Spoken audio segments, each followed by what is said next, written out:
While we're out covering the news of the day, we see so many East Tennesseans making an effort to improve their communities. Well, there is a Knox County man who's overcome the odds and a birth defect to become a teacher. And 30 years later, he is still inspiring both his students and his colleagues. 6 News reporter Stephanie Beacon puts our 6 on Your Side spotlight on a teacher changing lives by leading by example. You don't have to write down the notes of this, just follow along. For Gary Harmon, teaching has always been his passion. When he started school as a child, he was told he'd be in special education. Then a first grade teacher offered to have him in her class. I told her I would. She took me by the hand and walked me into the classroom.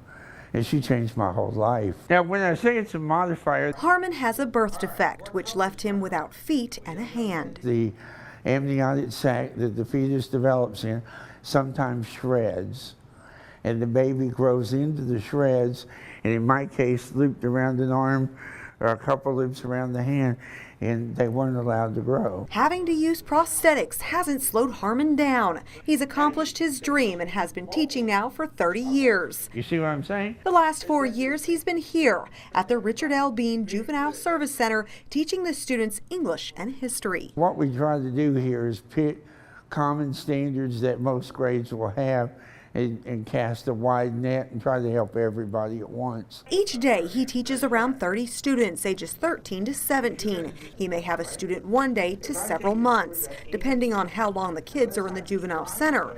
The superintendent, Richard Bean, says the students and staff respect and admire Harmon. He relates good to the kid. They pay attention to him. Bean says Harmon is a dedicated hard worker with drive and passion to succeed. Harmon says his parents taught him the importance of earning a living. You had to do what you had to do, and I was raised that way.